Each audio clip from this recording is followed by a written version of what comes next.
Well, recently we lost a brother, and I'd like to dedicate this show to a good friend, Dog Man. Rest in peace. So let's just get a moment of silence.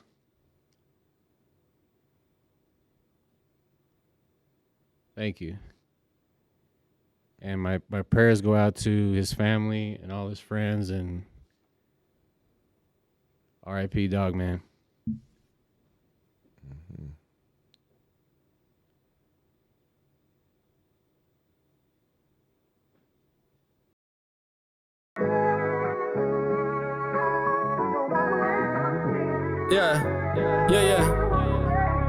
Yeah. See, now people like to talk, I don't really like to hear them. See these dudes snaking, that's why I don't get near them. This rapper's in my blood, I don't even need a serum.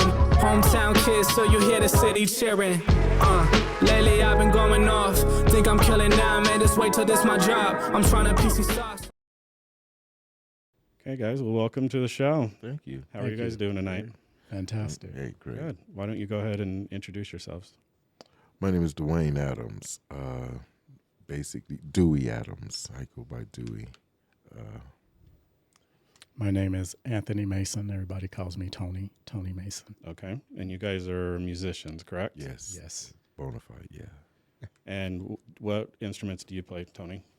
I play many, but my main instrument would be the bass guitar and percussions. And Dewey? And guitar and keyboards. Programming. Programming. Yes, yeah. Is like what kind of programming? You know, like sequencing, keyboards, basically runs everything, so you can do the drums and, you know, the keys, So bass. Is it like a digital audio Yeah, workstation? workstation type of thing. Yeah, I'm Computer-based stuff. What program do you use? I'm curious. That's a good. Well, Tony, you can go ahead. We use several programs, but our main thing right now is Pro Tools because it is the industry standard to us, and we've been using it ever sins it first came out. God, yeah, years. Yeah, know it in and out. And it never has failed me or him or us. Yeah. As a matter of fact, when it first came out, Tony was, you know, he used to look through magazines a lot. I'm gonna get this program. So he finally does. By that time, I already figured it out how to work it. So he basically got it, knowing that we already knew how to use this thing. You know? That's right. Yeah. Hey there, food lovers. This episode is brought to you by Dolly Crepes. Are you ready to indulge in something deliciously unforgettable? Head on down to Dolly Crepes and indulge in a mouth-watering crepe any time of the day. Whether you're looking for something sweet and savory or deliciously filling, Dolly has exactly what you're looking for. With 3 locations conveniently close to everyone in the Salt Lake and Davis County area, Dolly has you covered. So how different is creating music today versus back when you guys first started, or even when you were, you know, playing with Analog versus digital, because when we started, it was tape. We were running 8-track to 24-track tape. Right. You know, 4-track tape, you know, that type of stuff. But it was all analog, basically. And basically, everything was done, took more time because you had to do the drums and make sure those were, a lot of people mic drums at that time. So you had the actual drummer sit there and play a drum part. Right. You got to get this thing mixed and everybody syncs up to this. But now it's so digital to where, you know, everything's like computer-based. You can actually, one person do a whole production, you know, you just sit there like myself. I do the drums. I'll do, you know, basic multi-tracking, they call it. So you do a multi-track. You got your layers. Your layers, and start stacking. Next thing you know, you're playing guitars, keyboards, and next thing you know, you have a symphony of this great music. It's a lot more time, less time wasted actually, as far as, you know, setup time for actual band or someone doing it, tape versus digital. Probably a lot more cleaner too. Yeah, and it's much cleaner. Yes. So how did you both get started in music? Or actually, you know, let me ask you this: how did you guys meet each other? That's a funny question. Let's go back to the beginning. You tell him, Tony. Oh, which Well, part? you of it? tell your version. Well, how you guys met? We'll start there. Okay. Well, we had a mutual friend, I would have to say, Albert Govan. Bless his heart. He's no longer with us. Rest in peace. Thank God for that, man, or else none of this would happen. Yeah. But he told me about this gentleman, and he said, come on, I'm going to take you somewhere. Somebody you got to meet. And so he did. And when I got to the house, Dewey wasn't there, but I was there talking to some other gentlemen that were in a band that he was working with. There were other musicians from Denver. And by the way, this is like mid-'80s. Yeah. Yeah. This Way is back in the then. 80s. Yeah. But you guys were playing well before this, though, right? Yeah. Yeah. Yeah, this is right after Motown Records. I had just finished doing Motown Records. But take for granted, I come from Colorado. Mm-hmm. He was already here. You know, I was in transplant, basically. Right. Right, so it's Go ahead. totally coincidence that Yeah. this happened. Totally coincidence, yeah. So I had just came back from California to be in Utah, and then Albert Govan was telling me about him, and then went to the house and sat there and waited. Dewey comes in, and we met, and we talked, and next thing I knew, we were composing and doing stuff. So we got together in what is now, well, it used to be LA East. Yeah. But it's now, the Art Institute that they took it over, I believe. We used to have the key to that. It was we called it the church. We called it the church. It was just this church that Going to had, church. had equipment in there. Yeah, It was we had crazy. the equipment in there, and we used to sleep in there. Yeah, it was really crazy. What was it before that? It's like a mortuary. mortuary or something to that fact. And I can contest, it's haunted. Yeah, and we actually stayed there. Oh, you want to tell them that We had a room there. it has an apartment up there. We actually stayed up there. Yeah, but it was us, me, my other friend is a drummer. His name is William Lynch. He's a really good drummer. Yeah. And we started composing up there. You know, we would just live in this big church.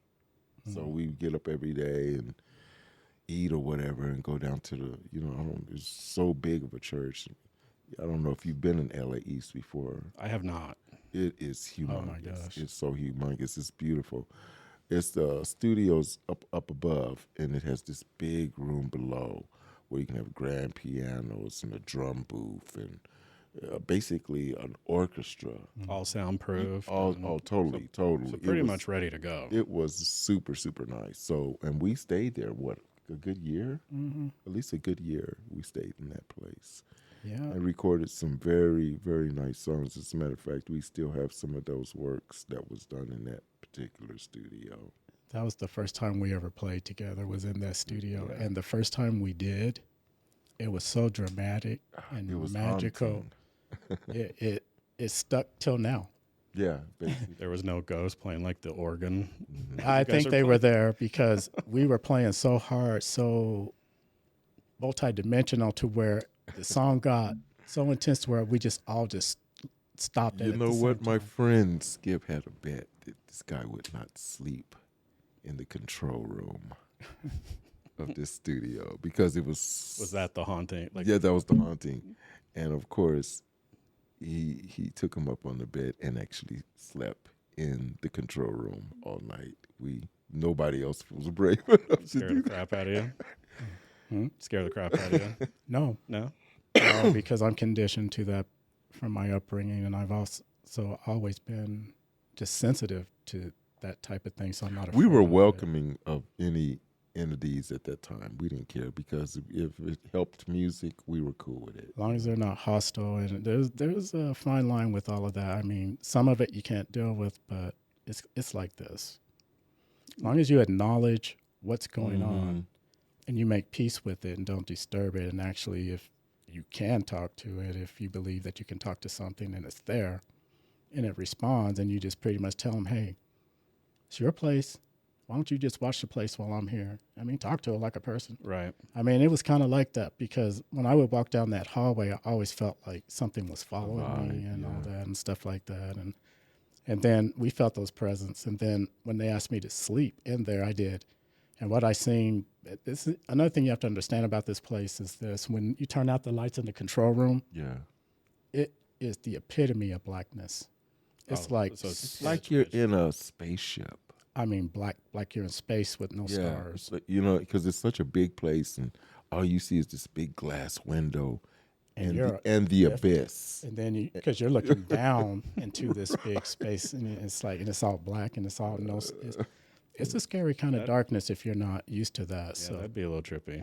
So I slept right on the couch, and I'll never forget this as long as I live. And I'm just speaking this so people can either believe what they want to believe or not. But this is from true experience. I was asleep, and for some reason, I just felt the presence. I woke up. Just imagine the darkness that I explained, but seeing shadows in the darkness. Yeah, that would creep me out for sure. Yeah, and they weren't full-size adults. They were like, kind of like about. So you had like little midgets running Like around. that, but they were coming out of a different dimension. No, it wasn't like a full body. It was like, Right. And there was like maybe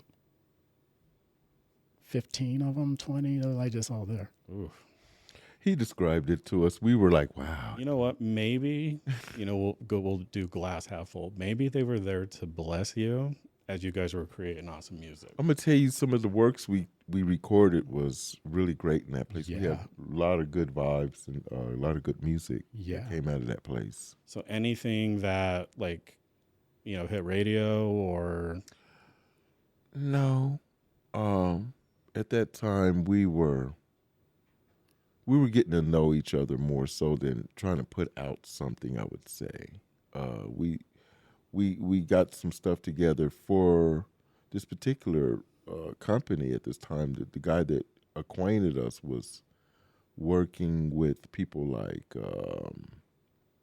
the Total Experience family, Total Experience Records. So in turn, I ended up playing with people like Yarborough and Peoples, Michael Wyckoff. We both played with Michael Wyckoff. I don't know if you guys know. You could research these names. And RCA Records. Charlie Wilson from the Gap Band. We this guy actually bought a club. The guy that acquainted us, he bought a nightclub out here. As a matter of fact, there was 2 or 3 of them. here in Utah? The Touch of Class was one. The second one was called the Glass Night. Last night. And the third one would be called LeBeau's. Those were all clubs here in Utah that we were performing in. So we would take our music and do performances. Right. We were doing, and then he would get highliners like Yarborough and Peoples to come in. I would program we didn't have a real band, so I would program the music, the drums and stuff, and they would come in and sing, and we would have people playing keyboards. I would play guitar, have a bass player, and we would do shows. So what kind of genre is this? Is this like it's obviously rock and roll, right? Well, no, it's R&B. R&B. R&B music. I don't know if you know who Yarborough and Peoples are. They were on a Total Experience record label. I don't know them. Out of California. So for me, like when I think of like R&B, songs like "Don't Stop the Music." Have you ever heard this song? Yeah. Don't So Tony worked for Motown. Yeah. How old were you when you first started working at Motown? I was 17 years old. Yeah.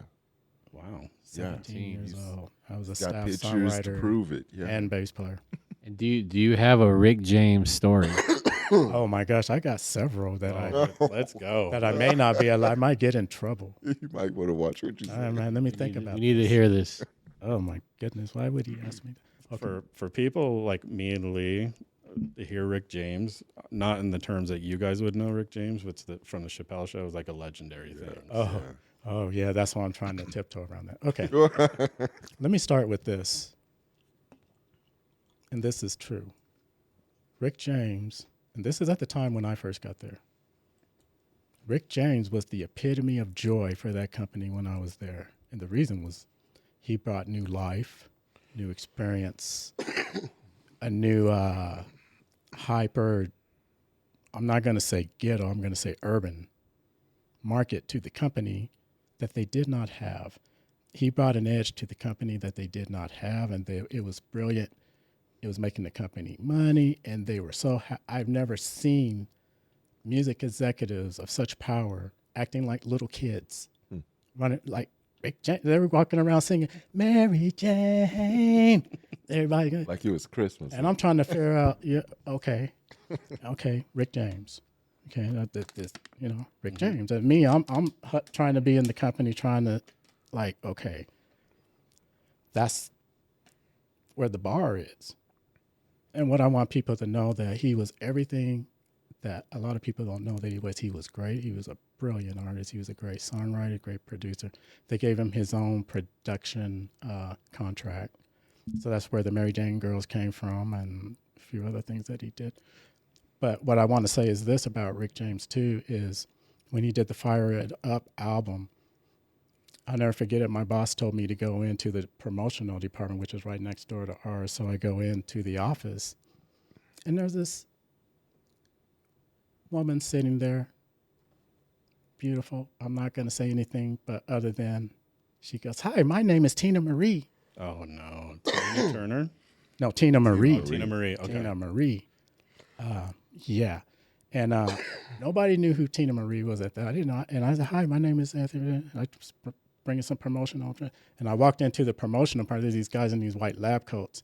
And they have all the big posters of the promotional for the albums and what the albums are going to look like. And that's the first time I seen the Fire It Up album with Rick James on it. He's holding the joint on it. And I looked at that and I go, they're going to let him do that? And the guy in the technician he just said, yep. I'm just showing you the power of Rick James. Right. And so I come back out and Tina Marie's sitting there. I said, wow, she goes, yeah, I work with Rick and this and that. You need to come and maybe come to one of the parties and come check us out, which I never did. But another thing I want to say too is I got a lot of invites to Rick James's party, and I don't know why. Until this day, I do now. But back then, I didn't know why. And one time I was coming I worked on the 15th floor. I had an office on the 15th floor at Motown Records as a staff writer, working for Gwen Glenn Productions, which was Berry Gordy's sister. And we were there specifically to write songs for whatever artist that she wanted us to write for, and to fill up her publishing can with works so that she could distribute songs of our works. So we did that.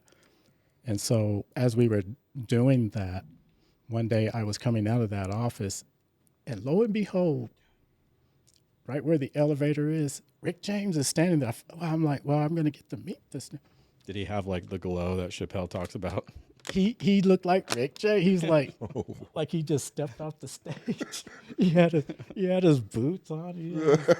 He's like, oh, Rick James. Ready to fire it up. But you know what was funny about this? And this is a true story. I was dressed too. My hair was laid. I was dressed, but I also had some long boots on that were almost like, I'll never forget. I came out, I had my little shoulder thing on with my stuff in it. He looks at me. I looked at his boots. He looked at my boots. And he's like, "You see that? Yeah, that's it. Yeah." And that's pretty much what it was. How you doing? So that's how you got all your invites. And that's how, because I wasn't, once again, we talked about this, the fandom thing. That's what they don't like. They don't want to feel like one of their colleagues that work in the same building that they do, making records or doing whatever you do. Right. Every time that they see you, you're going to want to take a picture. Will you sign that? That's not being on a level playing field. That's being something that you're not, where you're not supposed to be at that time. You're supposed to keep it business. Keep it business. And I did, and I just kept it like that. I pressed down, he pressed up. Probably going to see Berry Gordy himself, which I was trying to kind of avoid that at seeing Berry Gordy a lot. So what was Berry Gordy like as a person? I never met Berry Gordy except once. And what that was like was like, you know that story. Mm-hmm. Yeah, we weren't trying to meet Berry Gordy. We came in from a session. It was really, really late because our sessions would end like 2 a.m. So we tried to make it back to the office, get the tape in so the boss could hear it in the morning, chill for just a second, then try to get back home before the sun comes up like vampires. So one night we were doing that, just thinking, okay, just another routine, put the tape on the desk, chill for a second. All right, let's get on the elevator, go back down. And lo and behold, when the elevators opened, and I have a friend that can attest to this, it was Donnell Jones was with me.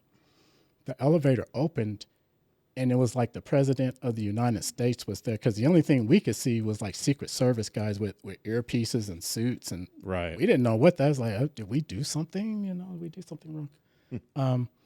And then they just kind of parted, and there he was, Barry Gordy himself. And he had this big smile on his face, and we walked out, and this is the first time I'm meeting him. The guy. Yeah, the boss. We called him the boss. And the first thing he said to us was, "Yes, you're the Shoulda Gone Dancing fellas." Shoulda Gone Dancing was the name of the record that we did on High Energy, which was my first record on Motown, which was the single on that album, my rookie attempt. And this was the most funniest thing in the world, and you'll understand when I say this. And he goes, "Yes, Shoulda Gone Dancing, one of my favorite records. I love that record." And as he's saying that to me, I'm thinking, Temptations, Stevie Wonder, Marvin Gaye, Diana Ross, Right. but we accepted it for what it was. He was being generous. Right. He was being, I felt like he was welcoming me to the company, because I wasn't trying to be in his space. Well, just to get the approval of such a, huge name in the music industry has got to make you feel good. It really did. It made me feel like a part of the company. And even though I knew that Shoulda Gone Dancing, And more especially couldn't at have the been age he his favorite was. thing. It was an achievement. I mean, because he was Right. quite young, at that time. I haven't had that kind of success per se. I mean, I've done a lot of performances. I performed with, of all people, Jimi Hendrix's brother, Leon Hendrix. Wow. How was that? It was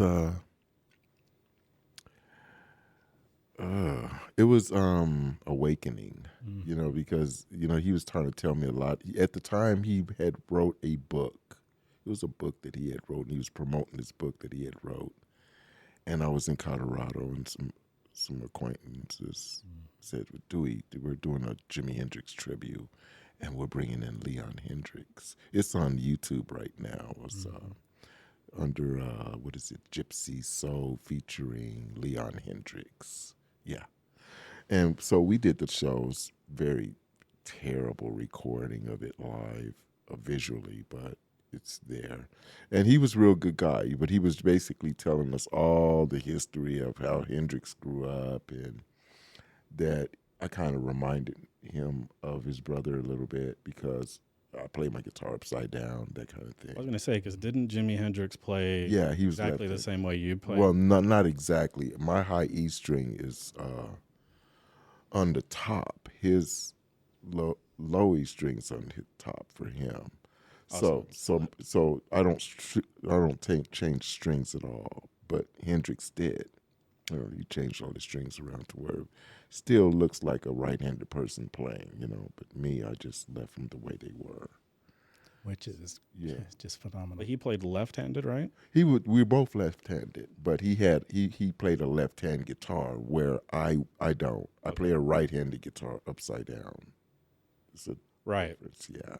Because we did the recording with, Swift, yeah. and I was telling my dad about you, and I was like, look, because I had some of the stuff edited, and he's like, why is he playing it left-handed and upside down? I was Yeah. like, that's how we learned. That's how I learned. Yeah, at that time. So was that self-taught, or did you? Man, when I was young, my grandmother had given me. She like tired of me getting on her nerves, so she gives me one of those little acoustic guitars. Go play with this thing, I had never really played with a guitar, but my brother's a really talented bass player at that time, and so I would just goof around with it, and after a while, after so many months, I guess, of messing with it, I began learning notes and stuff. And my brother came to me one day and said, "You're playing that wrong. You're playing it." I said, "No, that's how it sounds on the record." He says, "No, the strings are wrong. They're in reverse. You're not going to be able to really learn like that." So is it hard to read music? No.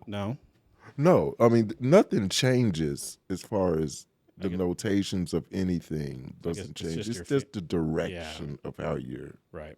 forming your chords, and the whole direction changes. So it's kind of different and unique in itself. A lot of people do it. There's there's this guy out right now, Mono Neon. Yeah. Real great bass player.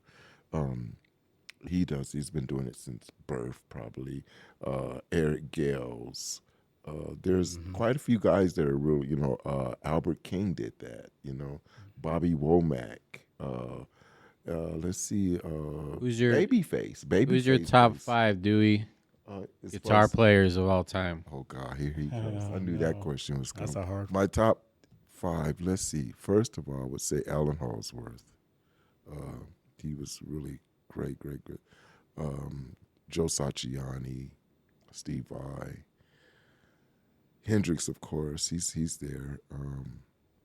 But with guitars, it's different because everybody has a different touch and a different feel. There's millions of great guitar players. I've noticed. I'm just a guy that can play guitar. But What about there's- Eddie Van Halen? Oh yeah, definitely. Yes, you have to Van put it on. Halen, as a matter of fact, was really inspired by Halsworth as well. Actually, his first album, I guess, Van Halen actually, one of the albums with Warner Brothers, Van Halen actually supported and probably even helped him get that album out. What about the guy from Led Zeppelin? I can't remember his name. what was it, Jimmy Page? Page. Jimmy Page. Oh yeah, he was a big. He used to watch Hendrix quite a bit. I've seen movies of Page sitting in the audience, wondering how Hendrix is getting all these weird sounds out of his guitar. Like it was all new to them, This black guy is playing this guitar like crazy. So they were like, it was a different thing for all. But me, like as a kid growing up watching all that from the '70s, Hendrix and Page and all these great guitar players, it was different because some of them were rock based, and then I got into more jazz stuff. So listening to John McLaughlin and Larry Coryell and Frank Zappa, these kind of guys, and there's like much more acid jazz influenced, So I was like, well, all these different styles of guitar.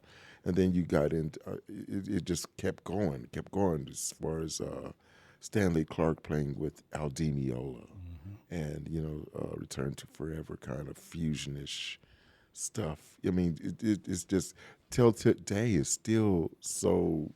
I look on the internet and I see these kids play guitar, and I'm gonna tell you, man, it's such an art. Everybody has a different touch. You just can't say who's a favorite because everybody has a different touch with it. So what about you, Anthony? Or Tony, sorry. It is. That's a hard one for me. I really don't. I think what makes me me is that I never had a favorite.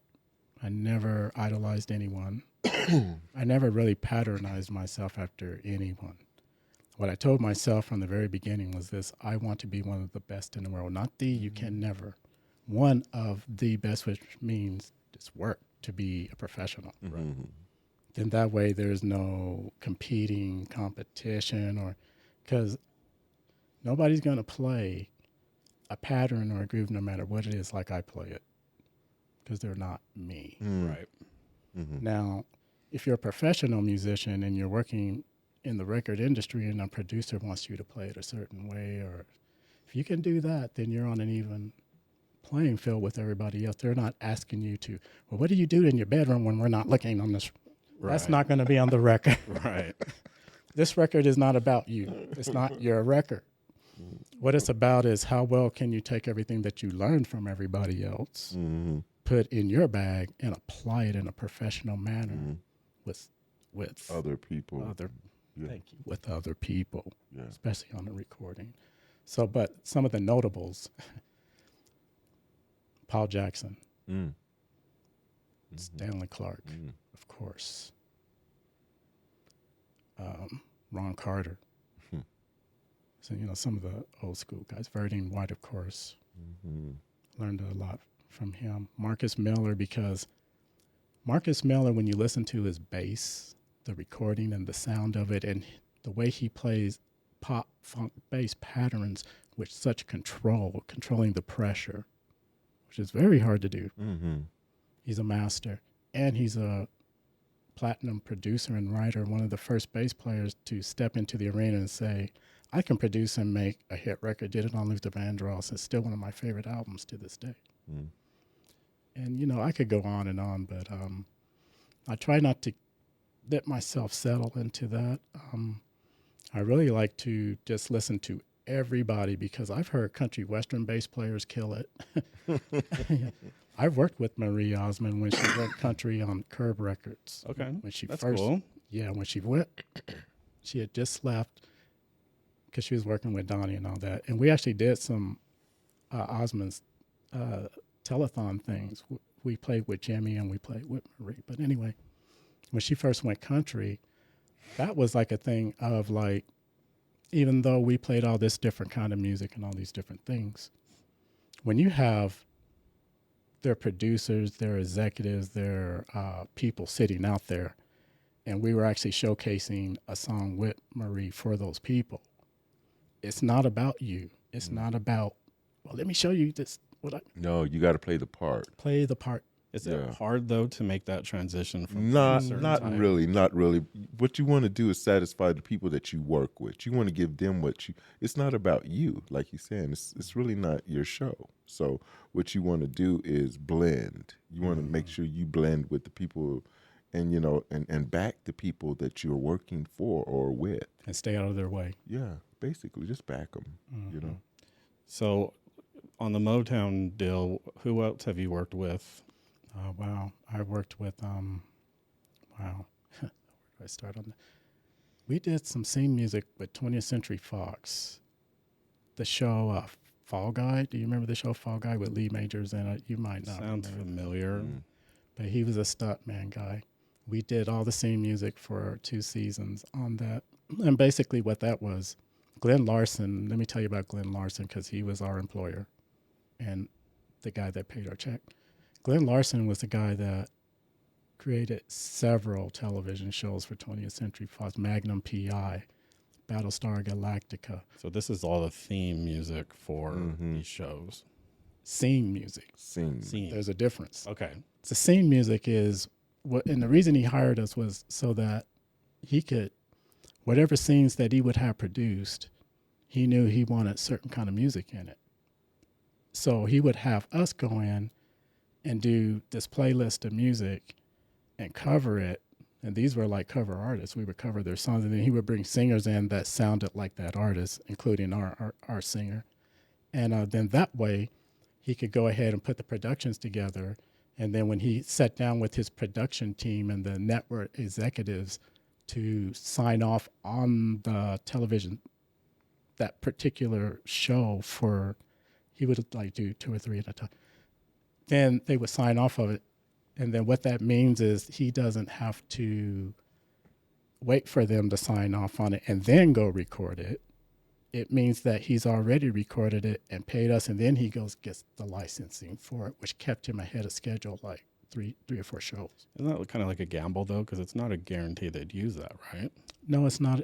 It's a 50-50, I would say. And the reason that it wasn't a bad gamble was because of the songs he was picking. And the fact that Glenn Larson, they had just built his own like production studio office on studio lot for him and shipped in a fireplace from some hotel in Paris for him. So they loved him. So he had a lot of control. So they were going to do whatever he wanted. But the only reason that he did it, he said, was to cut production costs, save him time on production and not having to fight with ASCAP and BMI to get licensing for the songs before he could even put them in the show slots. Gotcha. But that was a good thing for us because that got us paid. So we did the whole scene for that. And we also did Knight Rider, with the car. Yeah. Kit car, yeah. Yeah, we were sitting in his office. I was going to say the opening to Knight Rider is famous as it is. I mean, If you ever seen the very first show, the very first one, I have not, but I'm if intrigued now. if you've anybody that's ever seen the very first show, the pilot, that's us playing all that music. Like say when he turns on music in his car and you hear like it might be Dolly Parton or Kenny Rogers or I probably shouldn't be saying. No, it was us. We played the music. It's okay to say because they licensed the music. Right. So we played it They bring singers in to sing it. Then that way, the shows just kept him ahead of production. You always figure, in like editing, they're always overlaying something, because, back then the technology wasn't that great. So it wasn't like he could really just turn the radio on and get that clear. But then, yeah. You're talking about the 80s? Yeah. Yeah. Back in the 80s. So how wild were the 80s, Oh my gosh. especially in the music industry? It was really a fun time for me because I was learning a lot. Technology hadn't gotten so demanding at that time. So like I said, we was running analog tape. It was fun, man. I was learning a lot. It was a wild time. We were all younger. Now that I'm so much older, I wouldn't take so much risk like I did back then. I mean, I went to China. I did this whole China thing. I went to China, the Philippines, basically Shanghai and Beijing. We did this whole tour in Shanghai and Beijing. A band called what was the name of that band? One Up. We got a little contract and we went to. It was intense. I bet you they loved you over there. Oh, they did. They did. I didn't see very many black people over there at that time. So we were like celebrities, to them. We were making American money and played for the first Hard Rock Cafe. I think it was in Shanghai. So were you playing like your own songs, or No, we were doing cover tunes. Basic cover tunes that were new at that time. They were, out and the Chinese people, I don't even know if they really understood the words, but they knew the songs for some reason. I don't think I could be wrong on this, but at least in the 80s where, if it came out in America, it also came out in, other countries. Maybe it was the 90s that we did. Yeah, it was like, as a matter of fact, it was 90s. It was during the time Tupac died. Oh, so you're 97. Yeah, it was 96, 97 is 96. when we were there. Yeah. And yeah, I remember that distinctly. Yeah. And we, like I said, we played for the first Hard Rock Cafe in Shanghai. And it was an adventure, man. It was third world eye opener for me, Did you enjoy it though? I did. I had a grand time, man. I couldn't wait to get back to the United States, though. I'm sure it's After about a couple of months of that, I was like, okay, I'm ready to go home. But I got paid really nice, and it was a good. Didn't you play with George Clinton? I sat in with George Clinton in Denver. I sat in. I was like just pulled on stage. Actually, it was it was just a real fast thing. But I actually played with a Bernie Worrell, the keyboard player for Parliament, on one of those Hendrix tributes. How were those guys? Hey man, I feel gonna like say, that he was was doing a lot of that cocaine. was a wild bunch of cats, man. I mean, Yeah, they are. those dudes, man. There's like so many people on stage, So Yeah. no, I don't know if they really heard me per se. It's like I wasn't in the band or anything. I was just an extra somebody threw on the stage, and I just happened to pick up a guitar and play. Do you feel though that bands that are that large with, all those moving parts take away from the music? It depends. It depends on, like, there's another group called New Birth. Really big band, but you know what they had? You could identify everybody in that band They were awesome. from their records. I mean, it wasn't overkill at all. Whereas if you played live with maybe Parliament, you kind of got lost in the mix there. Those guys, there was a lot of people, but people like New Birth, everybody had a part. It was, Yeah. It was, yeah. So I guess with the larger crew, I mean, if you did make a mistake, it's probably not that big Right. of a Well, deal. I'm just saying for Funkadelic, for their live stuff, their album stuff was just incredible because they recorded for years and years and years, and I bought every record they ever made. They were just insane good. Yeah. What other tours have you guys been on? The tour stuff always interests me because I know it's a wild time being on the road. And I did a tour. I did a lot of different. I played with that same band, and we did all the whole Northwest, Spokane, Yakima, Kennewick, the tri-state area. the Tri-Cities. Yeah, Tri-Cities. Yes. Yeah, we did all that for, God, a couple of years. I did a lot of traveling. I went to Canada How was that? with a band from Utah called Paper Doll. That was good. God, it was interesting. We played in a place called Brooks, Canada. I don't know if anybody know where that is. Is that like also in that Northwest region, or Man, I couldn't even tell you. But I'm just say this. can't even point it out? I can't even. But we did that little tour, and I played. Did a thing in Montreal. I went through Vancouver. So yeah, I did a lot of traveling when I was young. With this music stuff. Well, I mean, at least you get to. Places I probably wouldn't have never went. I was going to say, you got to Had travel I the not world a little been bit. a musician, I probably wouldn't have went to any of those places. Yeah. What about you, Tony? Most of my stuff has been self-contained when I had my own band and my own everything. After the Motown days and after we did that type of thing, we put our own agency together, our own transportation together, and just booked it ourselves. And we went up and down the coast into Canada, all over Colorado, all over. Never made it to Denver, though. We never Well, made see, it I'm to from Denver. Denver. I played Eastern. there. We never a made whole it to bunch. Denver. Yeah. And Well, actually, you did play in oh yeah, Denver. I did with You him. did. There's this place called El Chapultepec. It's gone now. Yeah. But at the time, I was like a house resident at that Yeah. place. And Tony came to Colorado to visit me, and I drug him down there. That's cool. And he sang and played bass at that particular place that was night. fun. That was yeah. great. I enjoyed He that. forgot about I that. forgot about Denver. Yeah. But yeah, I've been up and down the coast. We've done some things. I played a lot of shows with a lot of artists that are on that level, but never toured because during the Motown days, I was always locked up in the studio. Mm. They had me like locked up. Just pumping Ball and out. chain there. Yeah, just Yeah, I was pumping mostly the- doing recordings and doing stuff like that. I was doing stuff at the Reverend James Cleveland at that time too. He Were you was- at Motown when Eddie recorded that song with Eddie Murphy with Party all the time? yeah? Yes, yes. Were you there? Yes. I was there at that time, and oh my gosh, That was dope. everybody was kind of laughing about it until it started making money. Mm. Wasn't it like a Rick bet or James was a something? They part of bet that that song, Eddie right? couldn't make a hit song or something, and Yeah, he made a hit song. Yeah, Well, everybody thought that he couldn't do it. Well, Rick James had a big part in that too, of Mm. course, because he, of course, made his grand appearance on that track that made it that much That's what bigger made it the as record. well.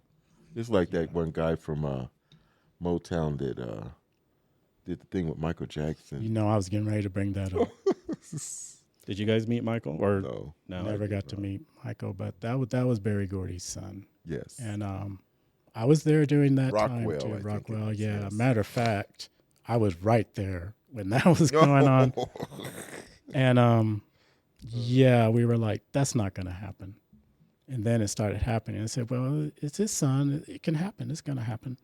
But what we didn't think what was going to happen was when they brought Michael Jackson into it, and Michael was like killing it. It was like great, but we weren't sure, what the extent of Michael vocals that they were going to have on it.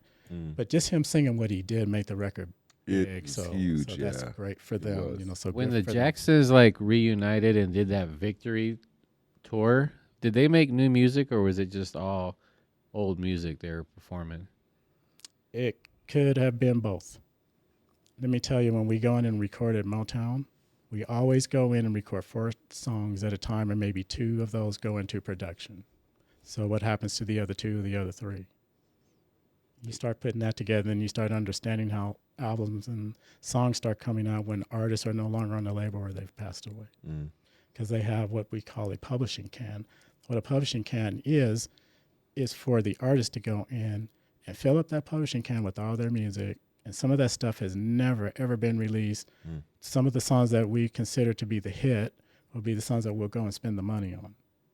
So whatever those 4 great songs are, we'll go spend the money on that, and then the rest of them will be fillers for the album. Mm-hmm.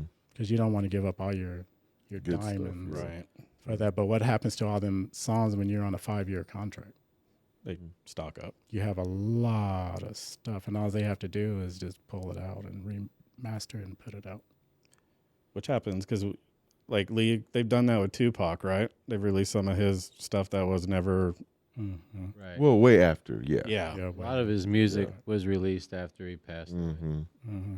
That's how they do that, and there's nothing wrong with that as long as the monies go to the proper people of his estate. No, I mean that's a good thing.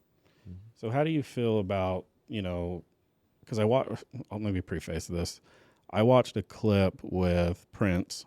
He was on one of the late night shows. And it was during, I want to say 90s or 2000s, somewhere in there. And it was right when Mariah Carey just signed her big deal. She got $30 million. And one of the late night, people asked Prince, like, what do you think about that? And he's like, she's getting ripped off. And then he did the math, like right there, and it's like, holy, he's right. He was telling the truth about the industry. Well, a lot of those secrets, a lot of people didn't want that stuff coming out, Right. like deterring you from trying to be an artist or whatever. But he was telling the truth, what it really was to be an artist, because they did the same thing to him. That was the whole reason why he changed his name. He couldn't get. They owned his name. Yeah, because he went to the symbol. They basically owned his name. So he's like, okay, well, let me just find another way to get That was paid. genius to do, too. Yeah. Yeah. You gotta Change your think. name to a symbol. Yeah. Well, I guess he was backed up to a wall. He had no choice because, was it Warner Brothers or that he was with it at that long period of time that he finally figured out, I got to do my own thing here without giving them all my rights and publishings and and then he said that he had a vote of all this music that was yet to be released that probably Warner did not get and was not happy about not getting, because it wasn't under Prince. So, I mean, how do you guys feel now about like the record industry? And I mean, it seems like they still kind of do the same thing to newer artists, or It's kind of, well, you got your hawks out there. So I'm not going to get political, but from what I've seen in recent events, man, they're making a mockery of what music is supposed to be with some of these artists because they're looked at upon as gods, and they're really not. They're just artists, just people playing music, and they're just like with sports, they're like a football player, they're making all this astronomical money, and some of it, sometimes they're on the bench. It's like, what, right. So I just, from the outside looking in, back in the day when, compact discs were a thing, I didn't grow up. I mean, I grew up with the tape players, not with the 8-track or the vinyl records. You'd go spend $20, $25 on a CD, and then you would, follow the artist. And it was real cool when we were younger. It's like this big cool thing to, to follow these artists around and learn, because I was inexperienced. I didn't know what it was all about. So it was fun, It's like all these great artists, whatever. I feel like when you bought a CD, like you really took your time and you listened to it. The whole thing. Yeah. Yeah, all the way nowadays through. it's like everyone's just streaming, so they might even not even finish the song. Exactly. Just go to the or next they're one. only going to listen to that one song that they like, Mm-hmm. and the rest of it they can care less. They're not really. They're listening. more like classic albums back in the day. yeah. Right. So you would think that it's probably wiser just to put out singles now. Which is what everybody's doing is So going for we had the recent rap beef with Kendrick and Drake, but I feel like the original was like Prince versus Michael Jackson. You guys were around that time. I could tell you some stuff about that. What were people picking back then? I know Michael was like the bigger star, but everybody loves Prince. Well, Prince was truly talented. I didn't ever really look at them as rivals. No, at that everybody time. else did actually. They did, because they were trying to come. See, that's I what think Prince hated people Michael. will do. They will compare. If you're not a musician, sometimes it's like, I'm not a competitive person. I'm not in music to compete with someone or to see if I'm better than someone or that type of thing. But people will place you there like that. It's them that makes all these competitive things. Right. It's not so much the artist. It really is not the artist. That's what I was going to say too. Is a lot of these battles are hyped for PR, for press. For money. The artists play into it because even though they're not about that and didn't initiate it, they got press. Yeah. People are talking about them, and then the label tells them, well, you have press and you just sold more records and your percentage points went up, because the industry is all about stock. It's like if you're an artist, you're a commodity, you're a stock to them. And then when they're in the board room, we were talking about this earlier, if you don't have a seat at the table to know these type of things, you just don't understand. They're sitting at the table and they're looking at ticker tape. And what's the certain album doing? What is it for this album, the market for it? And you're on those statistics. And if you're not hitting a certain bar, then that means your next budget may not be allocated. Things Meet like the that. quota. You absolutely need to think of it. That makes sense. So is it like a Chiron, like the stock market? Yes, it is. Yeah. Wow. They have ticker tape on it. How do they get real time record sales though? Schematics, just like how a writer gets his royalty check every quarter. It's a formula. Time, units computes into a formula into money that you get. Okay, that's interesting. That's why they call it synchronization rights, mechanicals, which means like if my stuff is playing on an elevator in a store or on a Toyota commercial, or somebody wants to license my song for a movie, et cetera, then I'm ASCAP. What that happens is that song is, or my work or composition is licensed to the person that wants that. And then when they sign off on it and pay for that, then whatever that amount is accumulated into what else my works did for that quarter with whatever else it did. Right. And then you get that check at the end. See, I always thought it was forecasting. Big name, going to release an album. No one knows until it gets released. And I think by like the end of Q1, this is how many records we should have sold. No, a lot of it is sometimes if you're a big enough artist, you can buy your own records and certify it gold, create your own hype on it, and make everybody think they're supposed to buy it. Then once it's certified gold, there's a lot of streaming, a lot of business and licensing deals that go along with that. If people can proclaim that you're a gold artist, even though you bought it yourself, even though you spent $400 on streaming providers and people that know how to make your numbers go up. So I don't know if you can answer this. Based off your experience, what artist have you personally witnessed that happen for? A lot. It happened for me. Did it? I didn't spend $400,000. What I did was I know a person that owns a company like that. He owns an oil company. Matter of fact, he was the percussionist with Sly and the Family Stone for a while. He also owns Black Lion Productions, which is a company that takes over your career and helps your streaming numbers go up. He helps groom you. Yeah, he helps your electronic placement. He helps to make sure that you're in the right spots so people can see who you are, why you are, to help your numbers go up. So that when your numbers go up to a certain amount of followers and fan base, then that's when the record companies get interested, because if you have 400,000 people following you, then the record company is going to think, well, at so many units for 400,000 people, and they're getting ready to make that money without us, I think we need to make some of that money, which is fine and that's cool. But what I'm saying is this: there are a lot of people that aren't really that talented that have parents that have that kind of money and they have hit records. Like Nelly Vanilli. Well, we don't know if they. But I seen Milli Vanilli in Phoenix. So it's funny you brought that. I got to see them live, if you could call it live. Lip singing it. Yeah, and I got to see it. Girl, you know it's true. Girl, you know it. Wow. I'm not gonna, yeah. bless their hearts. And I feel for them because a lot of it was not so much them. Yeah, They it were- was the machine, Yeah. and they had the look. They you could fit the part.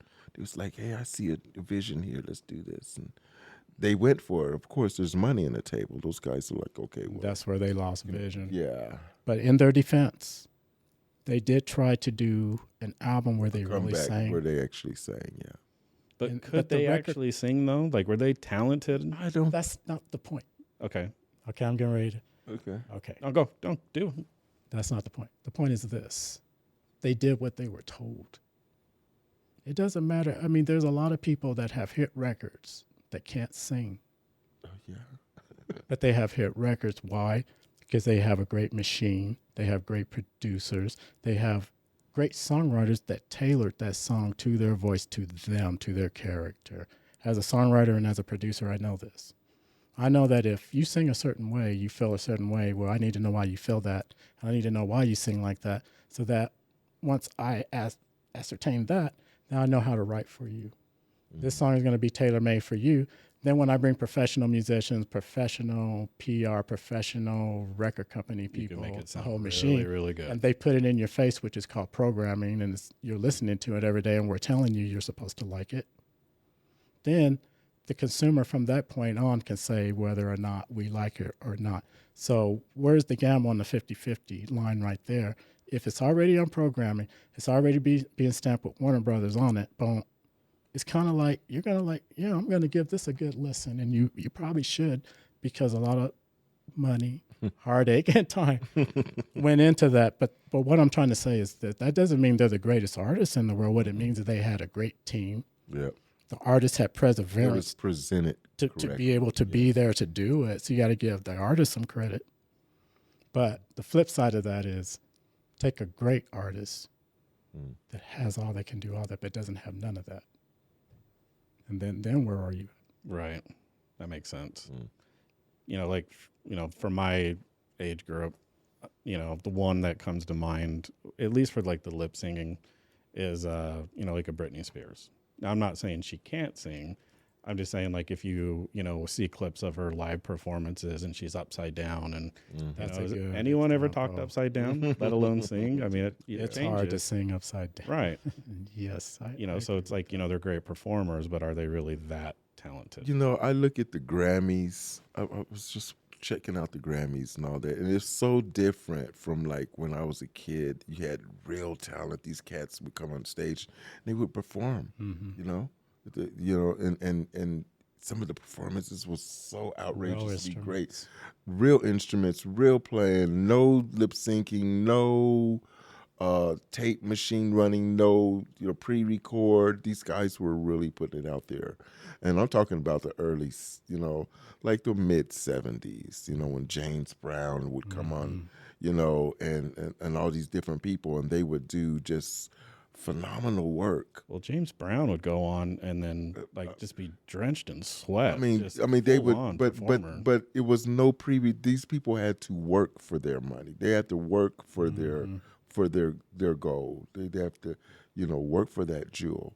And now it's pretty much handed in a platter. You got to make these guys look good. But what's working? Right. And it's less talent.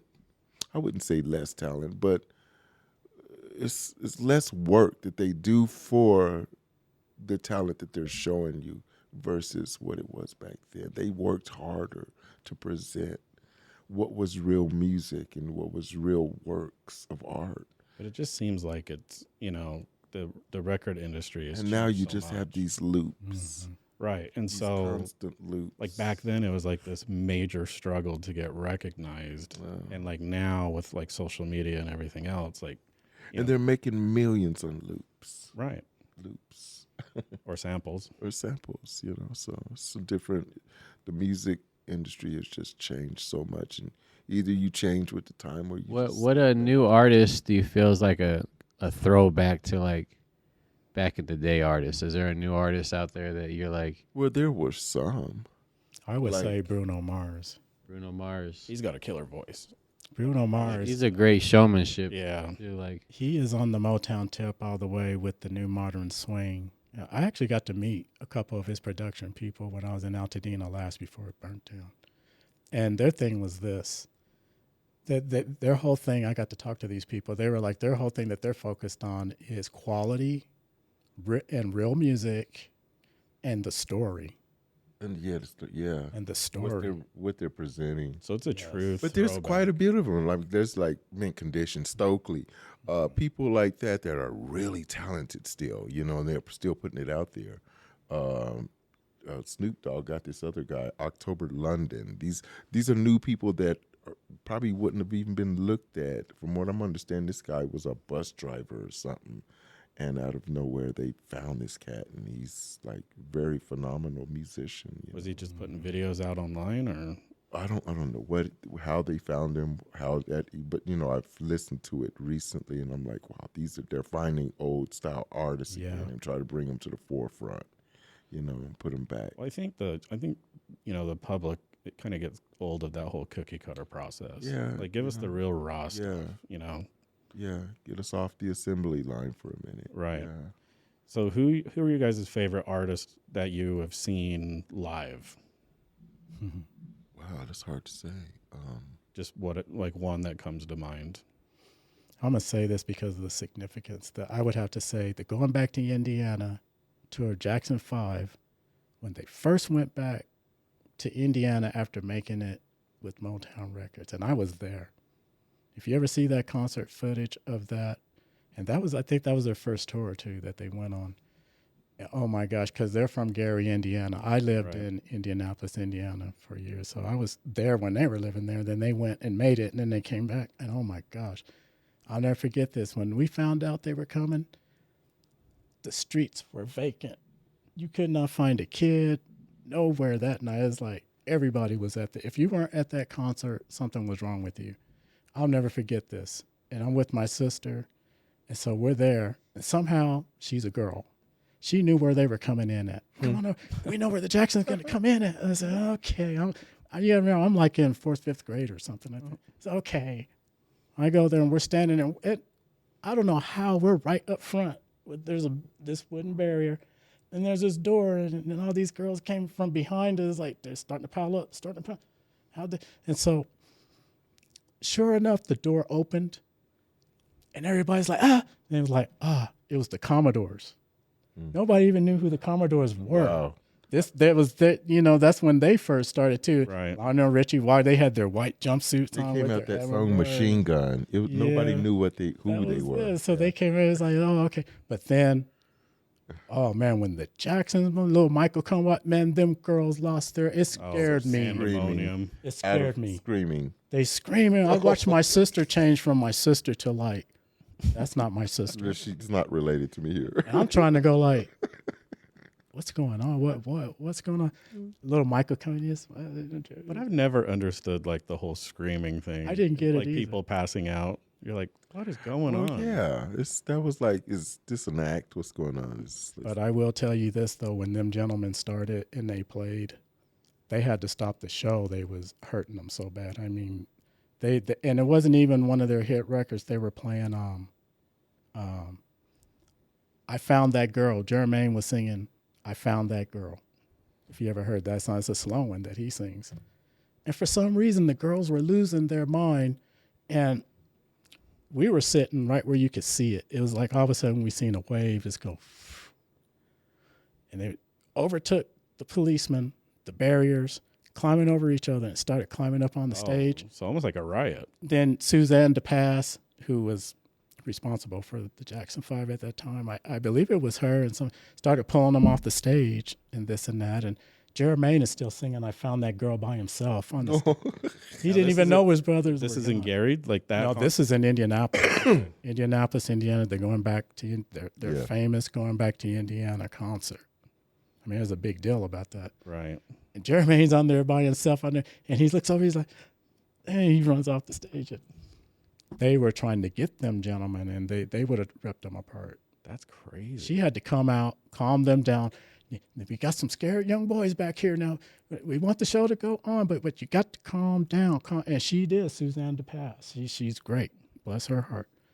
Calmed them down. They came back out and finished. But I remember that because, I was young, and then I think about it now, ending up doing some stuff on the label since then. I have to say that was part of my influence, I think, because I was sitting there wondering, how are they getting this influence from these girls? But then when I heard them and I seen what they were doing live on that stage, I said, that's how they're doing it. That's incredible. Yeah. But then you got Earth, Wind, and Fire. I've seen them and can't leave them now. So what about you? I don't know. I've seen so many people, man. Yeah, it's hard. Well, I would say recently, I like people from the early days. I don't really go to a lot of concerts or anything like that. But I was playing with this little group, country band here, and they invited me to go to a concert here in Utah. And of all people, it was Tower of Power. Oh, yes. Oh, wow. I love it. And let me tell you, they have a new lead singer. Well, recently they've gotten it. And let me tell you, they were awesome. Just some of the old music they were coming back with that people had forgotten about. Tower of Power. I was like, wow, these guys were great, And they were, for them growing in their age and how they have aged, they were so far ahead. It was really, it was like out, it was summertime, it was out on the lawn. I don't know those little concerts they have out here in Utah. We have USANA, the amphitheater. Yes. Yeah. It's like that. Uh-huh. And I'm telling you, they were far, far better than anything that I have seen recently. Yeah. Yeah, they're incredible. They still are. They were insane good, yeah. As a matter of fact, I was introduced to the guitar player because he lives here in Utah. The guitar player for Tower Power, he lives here somewhere in Utah. Yeah. Mm-hmm. So it was a treat for me. Yeah, that's just one of the groups I like from back in the day. Like I said, I don't go to a lot of concerts, the newbies or whatever. I'm not really interested in seeing them. What's the coolest places you guys have ever performed at? Like you actually on stage live? Wow. That's a hard one, too. Like anything like LA Coliseum or Madison Square Garden? No, nothing that elaborate, I would say. Not for me. I haven't played. There's a place in Denver called Red Rocks Amphitheater. That's beautiful. Yeah, that's a famous Done one. that. Yeah, I've been there. I didn't actually play there. I played on the place, but there was no one there. It was like you could just go up there and play. Hey, I would claim that. You got to play there. But yeah. Yeah, I would have to say, well, one of them was when we did right here in Utah that the Marriott Center and BYU campus, their arena out there. We did that and we opened for the Beach Boys. The original Beach Wow. Boys. Yeah. That's cool. Because our lead singer, his dad was Marie Osmond's personal manager. Oh. And he also was vice president of Capitol Records at one time and was responsible for signing them to Capitol Records. So that's how we got that show. But the thing was, they had their all-white carpeted stage, all-white stuff. And I had a white bass at the time, too. And the guy actually, after we played, he actually came and asked me, can I play your bass on the... I was like honored, and he did the Beach Boys bass player. Actually, it was just a white Ibanez, but it was custom, precision bass, and he actually played it. So I got to go out in front, not in front, but where we could go and listen to them and watch them. I got to watch the Beach Boys actually perform. And, So like right off the stage. Yeah, and actually got to see them. You know what? Now that I think about it, there was a concert I did in Denver.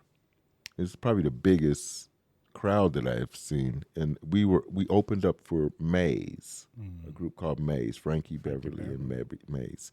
It was an all-white party, as I remember. Everybody had to dress. The whole audience, everybody that had attended this concert would have to wear all white. So it was called the All White Show, and it was Maze, Frankie Beverly, Maze, myself and my brother, some band we were with. It was quite a big Harold.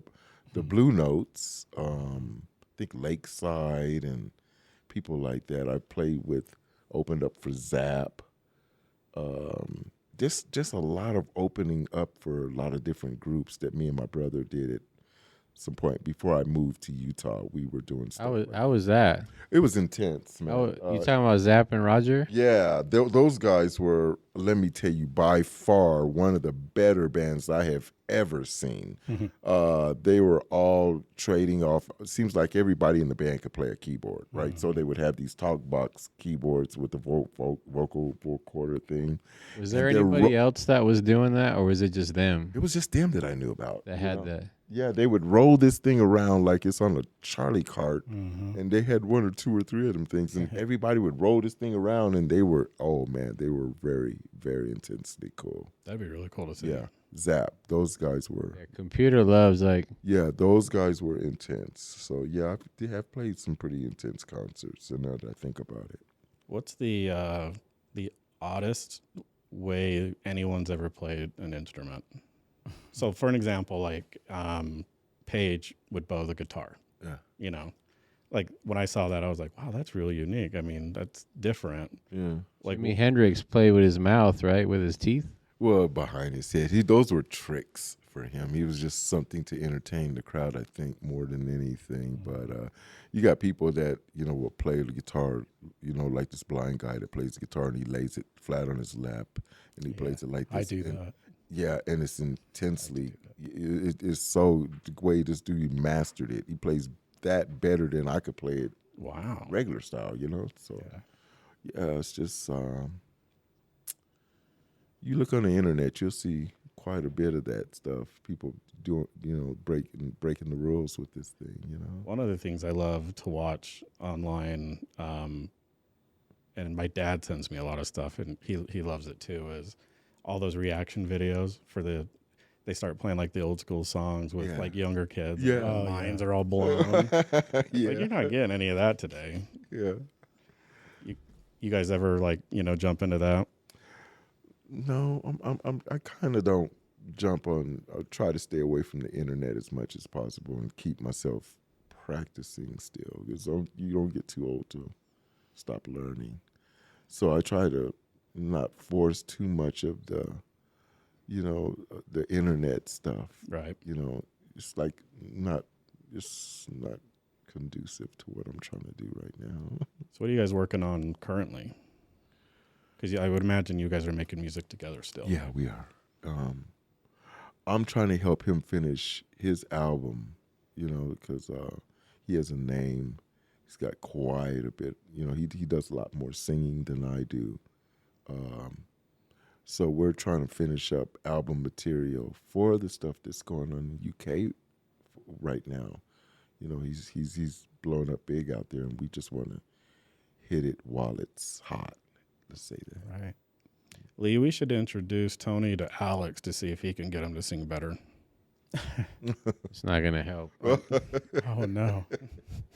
They need all the help in the world over there. Yeah, the church next door. Oh, We're excited to let you guys hear some of the material, though. Yeah, I can't wait. I yeah, love listening to new stuff. Mhm. I'm not really big. I'm not big into the music thing personally. I don't really, I can't speak to certain things. I like what I like, and I kind of stick to that. So if I like a band and they don't come out with anything for 10 or 15 years, I'm okay with that. Music is very universal, and we don't try to be one-dimensional about No. it. We want to try to cover as much ground with it as we possibly can, so we don't just say our music is one thing or no, another. it's not. No. Because it's versatile. You might get some fusion, you might get some R&B, We have great you country might get western. some country. I got Yeah. a country western hit right now if anybody's interested. I'm definitely interested. Love to hear I'm that. serious. Yeah. A lot of the stuff that we're doing right now is geared towards the market of just being different, being, Yeah. Right. not just in one We venue. don't want to be status quo. No. Is it? It feels like, it was harder to do your crossover, in the past than it is today. You see a lot more artists kind of jumping. Yeah. Like Taylor Swift went from country Right. to pop. Post Malone went from hip hop to country. Even Beyonce put out a country album. Yeah. Is it? And then now you have this AI music as well, which is kind of strange. So we're trying to make sure we showed that music still has to have some heart. It has to have AI. It's okay. It's electronic. They can give you the whatever variety, but You need the soul. you need some soul. Do you guys incorporate AI into your music? No. No. We do not. You're totally against it. Well, not against it, but I'll leave that for people that need it. Yeah. Right. I'm definitely picking up what you're putting down there. Yeah. Yeah. So Well, cool. Lee, do you got any other questions? Who was there an artist that like blew your mind in the recording studio when you That's a good question. you heard them live and you were like, oh my god, this person is Oh, yes. gosh. Oh Yeah, yes. there's quite a I got few a of good those. story about that. go ahead, Tony. Mm. Tell 'em. Gwen Gordy's sister, Anna Gaye Gordy, she was married to Marvin Gaye. I used to go up to her house all the time and do sessions. For her, she would have a lot of demo stuff that she wanted done, so she would call her sister, can we borrow your people? Yeah. So we'd go over there and record for her and do some stuff. And, oh, man, one time we went into the studio, and she had other musicians there. She had Johnny Guitar, Wah-Wah Watson. Mm-hmm. Sly Stone was there. And who else was? Some other guitar player. But Robert Wilson from the Gap Band, bass player, was there. One of the baddest bass players to me, as far as they can play in pocket on funk and R&B records in the world. He was there. And I was like, why am I here? But anyway, we were all taking turns playing on different songs because that's how they did stuff. Right. And stuff. So, and then it got to a point where we were actually playing on like the same song. So it's kind of like, are they going to, So can you do that, though? Play like main bass and like a rhythm bass? That's another story. I'm going to tell you what I did. We did do that. That's another record. But on this one, we go in there and we're playing. He played his part. Then I played my part on the same song. It's like they were going to see which one they can pick, whatever they want, whatever. And this is Robert Wilson Gap Band. He came to me and said, can I play your bass? Wow. Now, That's an honor. not really. No? No? Did he outplay you? That's not the point. Okay. If you're a true gunslinger, You don't. I don't need to explain You don't give your gun don't. away to Okay. someone. you don't makes give your sense. mic away to nobody. That makes either. sense. Especially on a session when you're both playing to compete for the record to get on it. That makes total sense. I didn't even think of that. I You just know what I said? no. You're almost right. I said, no, not really. I don't want to do it, but here. I have no problem with that. And then he just looked at me like, and then while he proceeded to do this, and then this is something else he did where we could have been fighting. He was smoking a cigarette, took and did And that. put it on the neck of your guitar. Oh, I just How watched about that? Clapton do And that so, back in the day. I used to do that a lot. I don't It's even a smoke thing that anymore, they just so. do. So the whole time I'm keeping my composure because one thing that I just like I said at the beginning, I'm there to work. I'm a professional. I will not be led astray or tempted or triggered. But you know what I did do?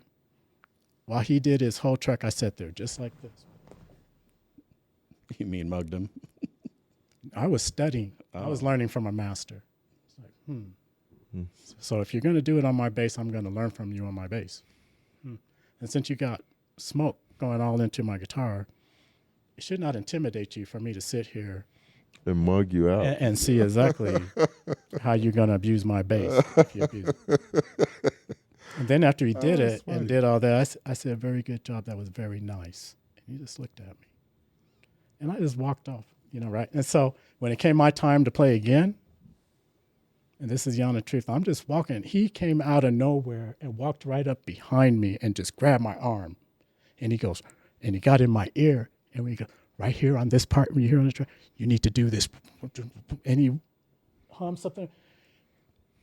Ever since that point, it was like a mojo. The hair rose on my skin. I was like, it's like he gave me something. He gave me like that George Clinton rubber band. Because when I was watching him work my bass, he was doing boom, bam, boom, boom, bam, boom, bam, bam, bam, and just sliding. I'm like, What's this about, huh? I ain't never seen it done like that. And so when it came my time to play, he said, right here, do that right here. And I was like,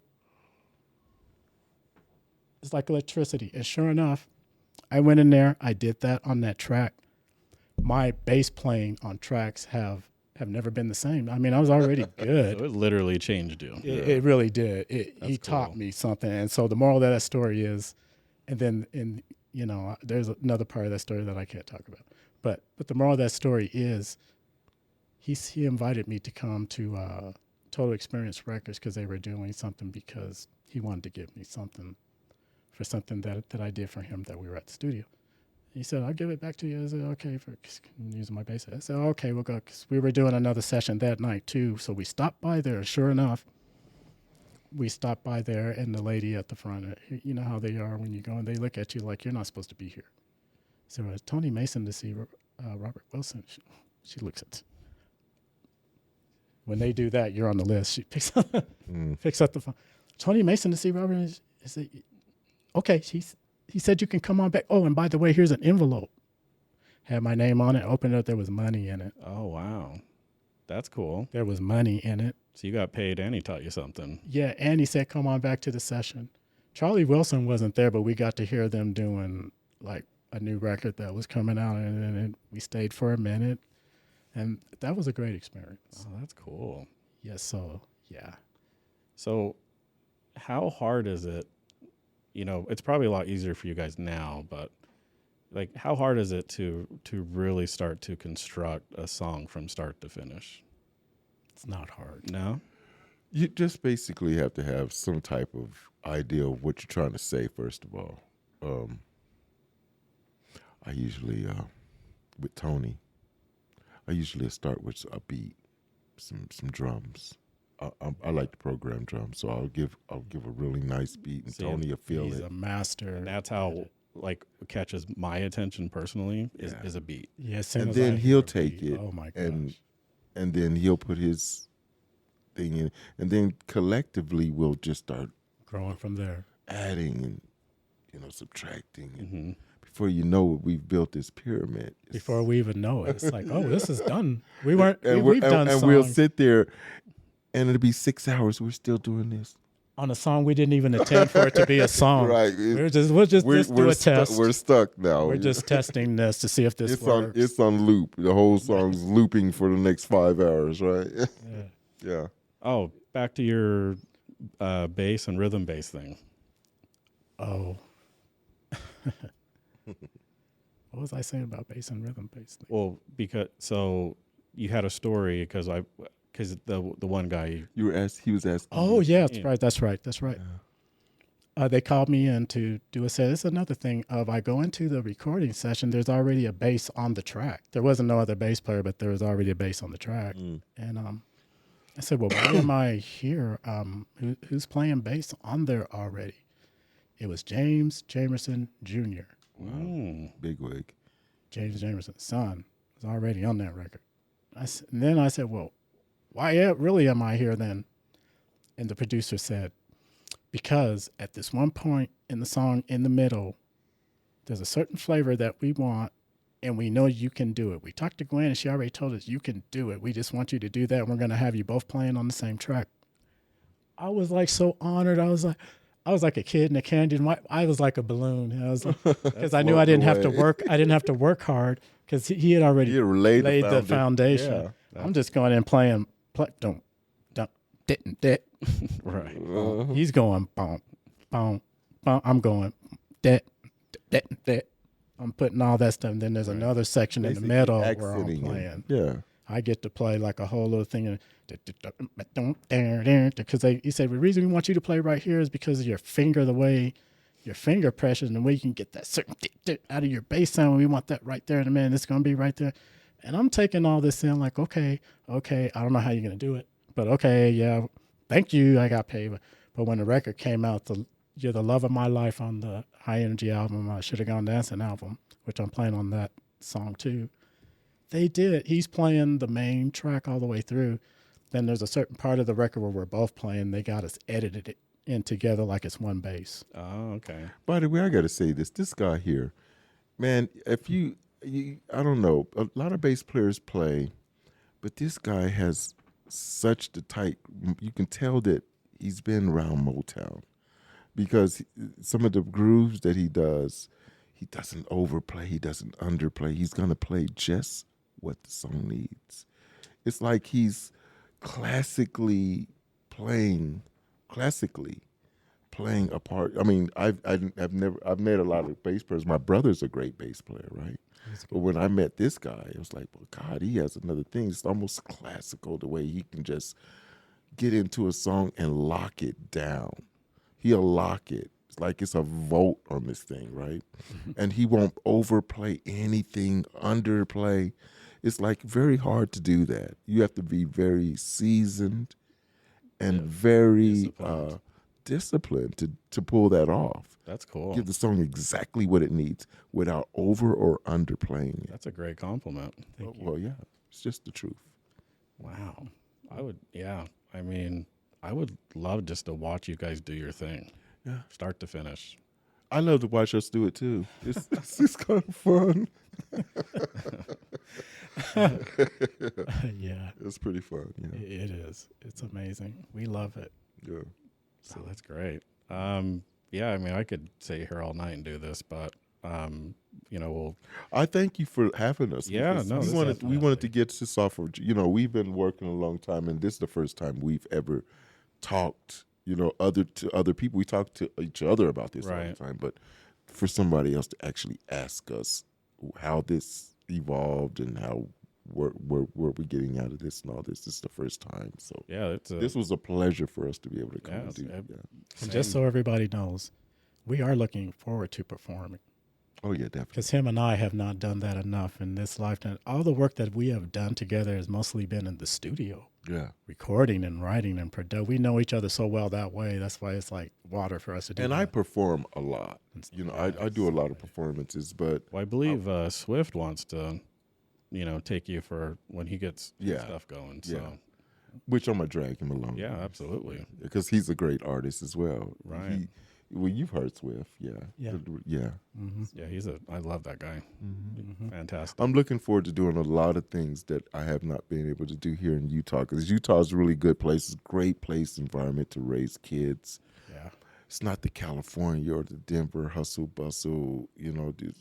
Time is short. I want to just say this now because I think I'm in the right place. Yeah, Utah's a cool place. I think I'm in the right place for what we're trying to do. I feel safe here, and I feel I can function and focus here. It's a great focus place if you really want to focus on your art and what you're trying to do. Here you can actually get away from the mainstream of things and find out who you really are and what you really want to put out. So yeah. Well, great. Lee, do you want to add anything? Hey, we just appreciate you guys coming on the show, and man, thank you so much. we look forward to having that listening party and listening to your music. Go ahead and schedule that out, and we will be right here. We can even record some of it for you. Yeah, that'd be great. Don't release it until Tony says, of course. We would, we'd love to have you back on the show for, another one. Yeah. You guys have so much history, it's hard to get it all in 1 hour. So Yeah. 100%. we'll have to do a part 2. Okay. Yes, there's a lot of things we could go into. That's for sure. So, you don't do the internet thing at all? No social media, nothing? Not right. What I was going to say about the internet, though, I want to put this in, though. Some of the stuff about the internet that I do look for is just why people like what they like. Okay. Other than that, no, but as far as the interest of why do they like what they like, why are they buying what they're buying, how can that be better, how can you change the culture for the betterment of their spirits, and that's like an instant free advertisement for that to analyze that for your market and for what you want to do. And it's not like I don't like the internet. It's just sometimes you see more negative than positive. Yeah, I don't like the internet, and I don't like much. much negative. I was just seeing if you guys had, social media where people could go follow you and keep track of what you're doing. Well, not as a present. I have a lot of stuff on YouTube, but it was stuff that I've done previous, years ago. I haven't done anything recent because we want to get something great before we actually present it to anyone, that type of thing. Yeah, that's for sure. As far as what we're doing together, that's a whole new reinventing of the wheel, and we want to make sure everything is proper and in place because these are going to be some of our greatest works. Well, we will lock it in Area 51 Yeah, there you and go. release it when the Hey, time is ready. That's right. Put it in the vault for now. Huh? Okay, well, perfect. Thanks, guys, for coming on. Really appreciate it. It was an honor. Love everything. Definitely, look forward to the catalog and getting you on a part 2. Thank you so much. And by the way, you're a great host. Yes, Well, you thank are. you. I appreciate I that. never felt so comfortable. Yeah. Perfect. I love that. Thank you. Okay. That's a great compliment. All right. Thanks, guys. All right. Thank you. Gentlemen.